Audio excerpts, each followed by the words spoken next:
A crowded schoolyard, the sound of laughter, sneakers skidding across the pavement, but then, sharp, cruel voices broke through. 3 boys circled a smaller boy in a wheelchair, mocking him, poking at his chair, calling him names he had heard too many times before. His little hands gripped the wheels tightly, his face stiff with the effort not to cry. He wanted to disappear. Just then, another voice thundered across the playground, so powerful it froze everyone in place. A tall man, with worn boots and the posture of someone who had seen battle, strode toward them. His eyes burned with fire, and his voice cut through the air like a blade. Enough. The boys shrank back, their courage dissolving. The man knelt beside the boy in the wheelchair, his hand gently resting on the armrest. "You're stronger than they'll ever understand," he whispered. "Don't let them take that away from you." It wasn't just protection, it was recognition, the kind that told the boy he wasn't alone anymore. From across the street, a woman had been watching. Not just any woman, her car gleamed with wealth, her clothes were tailored, and her eyes carried the weight of both love and power. She was a billionaire, a woman who had built empires, but in that moment, she wasn't thinking about boardrooms or investments. She was a mother, watching someone step in where she feared no one ever would. Her son's tears had always been her private heartbreak. She had the money to buy the best doctors, the best schools, but no amount of wealth had ever shielded him from cruelty.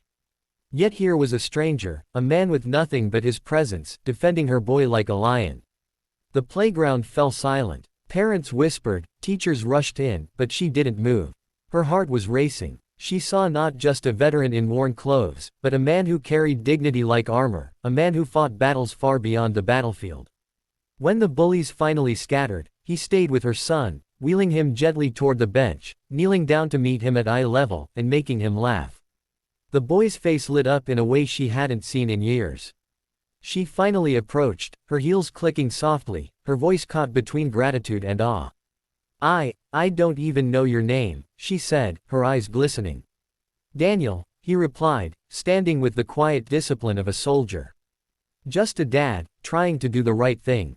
Her throat tightened. He wasn't boasting. He wasn't looking for anything.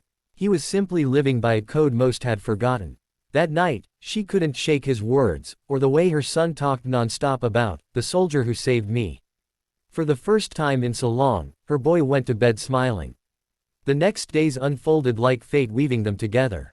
She invited Daniel and his daughter, because yes, he too was a single parent, to dinner. What she discovered humbled her. He worked 2 jobs, barely making ends meet, yet his home was rich with love, stories, and laughter. His daughter adored him, not because of what he could buy, but because of who he was. And in the quiet corners of his life, she saw the truth. This man who looked unshakable carried scars she could only imagine. War had taken his peace, life had tested his strength, but he still rose every morning to fight for his child. Their worlds could not have been more different. She was surrounded by luxury, yet lonely. He was surrounded by struggle, yet filled with warmth. Slowly, those differences blurred.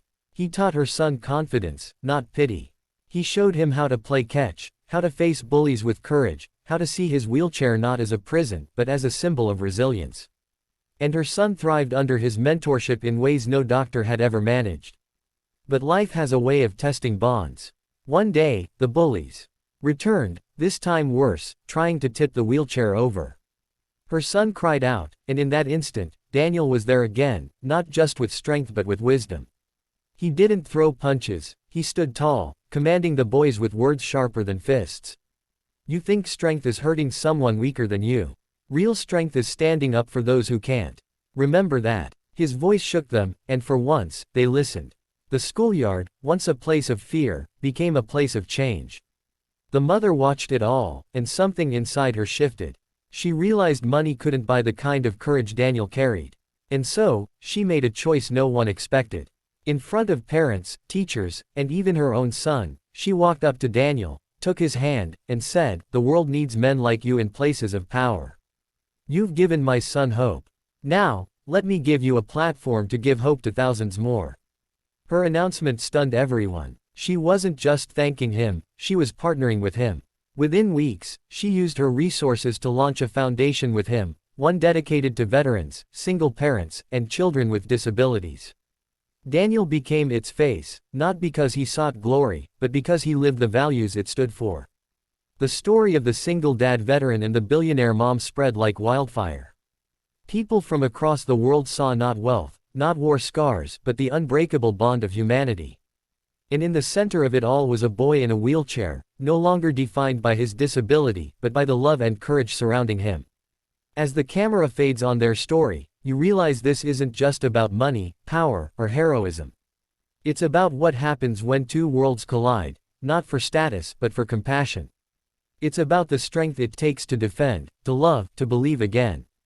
And if this story touched your heart, imagine how many more stories like this are waiting to be told. Hit the like button, subscribe, and share, because somewhere out there, someone needs this reminder today: heroes aren't born from wealth or fame. They're born from love, courage, and the simple choice to stand up when no one else will.